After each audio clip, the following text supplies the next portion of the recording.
Hi everyone, so today I'm going to be going over stretches and shrinks to parent functions. So we're going to look at the function f of x equals x squared, the quadratic function. So hopefully you know that that graph looks like a parabola, and it says graph on your calculator or Desmos. I'm going to use Desmos, and then sketch a graph of each of the following in different colors. Okay, so let's go to Desmos and see what we've got going on here. So I've got x squared graphed, and it's in red. Now, let's see what happens when I put a 2 in front of it. So I'm multiplying a 2 to the function, okay? The function is y. So what is actually changing about my function is that I'm stretching this closer to the y-axis. So that's what I'm hoping that you notice. Now, I go ahead and draw that in my graph. And then also, let's look at 1/2 x squared. If I look at 1/2 x squared, you might say that this is a wider than the parent function. Okay, what's really important to understand is you're multiplying a number to y. X squared is y, or is f of x, is the function. So you're multiplying all the y's. So we talked about in class the other day with translations, inside changes x, outside is going to change y. All right, so let's go back to our notes and let's get that out. So what happened to y equals x squared when you change the function to 2x squared? What happened was all the y's changed. All the y's changed by a factor of 2. That means that they were all multiplied by a factor of 2. So we call this a vertical stretch. Okay, what happened when actually let's call it narrower. So we kind of understand it's narrower. It's kind of counterintuitive. It's the opposite of what you'd think it would do. And then when you changed it to 1/2, we made it wider, and all the y's changed by a factor of 1/2.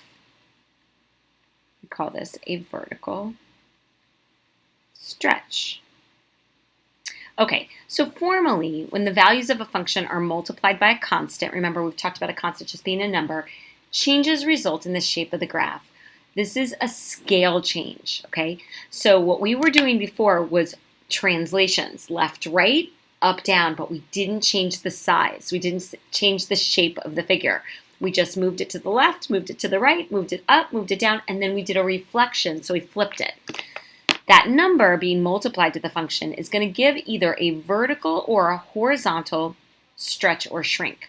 Now, in the graphs above, the constant was on the outside of the function where all the y values were multiplied by that function.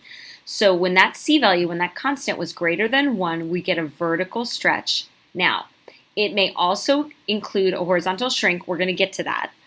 But if c was a fraction between 1 and 0, we get a vertical shrink. Okay, so if I give you y equals 2 times f of x, what's changing? The x's or the y's? I'm hoping you're seeing the y's are changing. So how do we add this to our rule? Inside's going to change x, outside's going to be change y. These are being multiplied to y, so my rule would become x to y. Okay? All right, let's go to the next page. So let's first identify, is it a vertical stretch or shrink? And then let's see what we come up with, okay? So here, our c value, our multiplier is 3, so it's bigger than 1. So this would be a vertical stretch, meaning it's getting stretched closer to, pulled to the y-axis. Y equals 1/4 absolute value of x. My parent function's absolute value, but I'm multiplying it by a constant of 1/4. That would be a vertical shrink. Okay, try the next two, press pause and come back. Okay, so hopefully you came back and you said that this was a vertical stretch and a vertical shrink. Okay, I'd like you all to try, if the first one's rule was x3y and the second one's rule was x1/4 y, I'd like you to write a rule for C and D. So press pause, try it, and come back. Okay, so you should have gotten x 2y and x 1/2 y. All right, so let's put this all together. For each function, write the equation of the parent and then graph the function. So my parent here would be y equals absolute value of x, because that's important.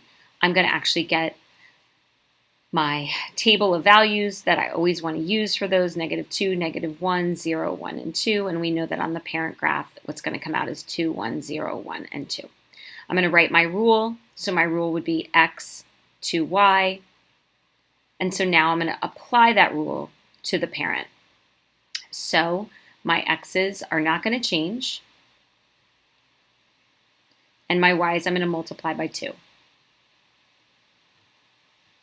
I want to notice the symmetry here because the vertex is still at 0, 0.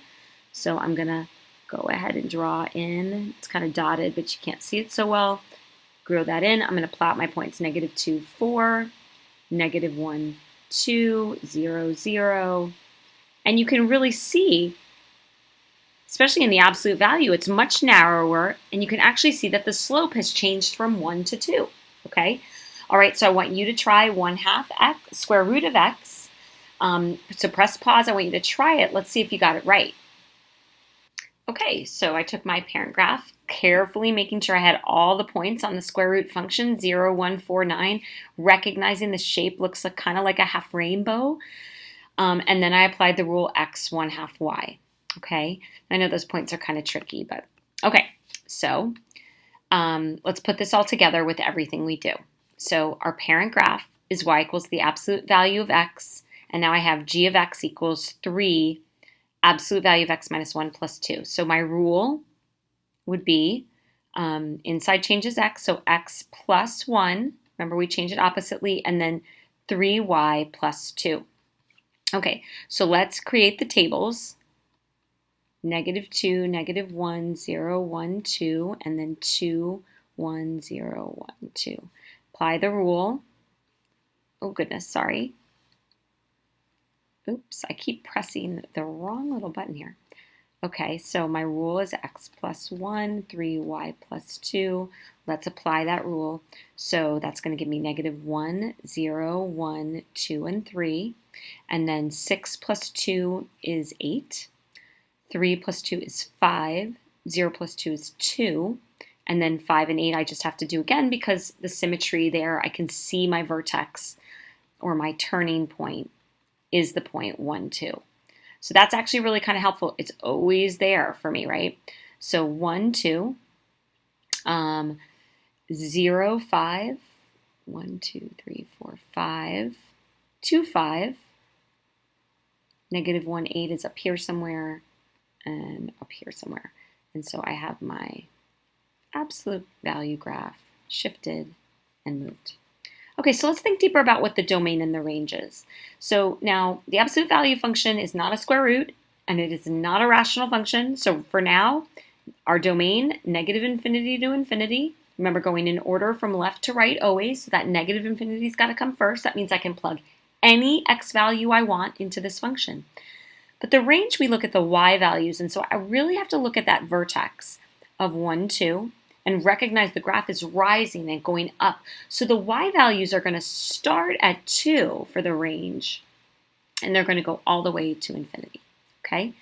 All right, so for you, what I'd like you to do is put it together. It's not really a challenge, but right now, because this is all new to us, it's a challenge. But tomorrow, it's going to be like old hat. I want you to put it all together with reflections and translations. I'd like you to do this last problem. And if there's questions, we'll go over it in class, but press pause and try it. Okay, so you should have stated your rule, x plus 6, -2y minus 1, applied your rule to the parent graph and graphed it. I recognized when I was trying to graph it that my scale was not big enough, so I changed my scale along the x-axis to 2s, and I left my y's as 1s. Now, remember, that's distorting the graph a little bit. But then what I did was, because I really want to make sure I did this right, I actually went and graphed it on Desmos. So I graphed it here, okay, at -2x minus 6, and then I looked at the table of the graph to verify that my points were all correct. And so we could see, I want to verbally be able to describe this, that we have a shift to the right 6. Let's see if this works. To the right 6. A vertical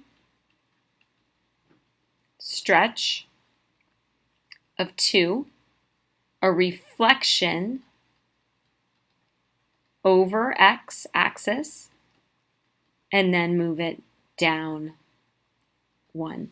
Okay, now these two are interchangeable because they're both multiplication, but remember the stretch and shrink, we're really looking at the absolute value of that number. The negative tells me the reflection. That's it.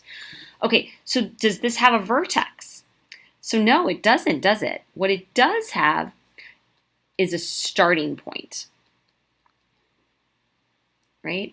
And so that's 6, -1 right there. So 6, -1, just like all those other, that's the starting point, kind of like the vertex in the other ones, okay? Let's think deeper, the domain and the range. Well, we know that the domain, when we find domain, we set what's under the square root greater than or equal to 0. So I want x's greater than or equal to 6. I can even see it on the graph that I want them from 6 to infinity, including 6. And then my range is my y coordinates. So at that starting point, I'm really looking at that starting point of -1. I'm sorry, I have to go backwards. I go bottom to top, so that would be -infinity to -1. Okay. All right, guys, that's it for today. Have a great day.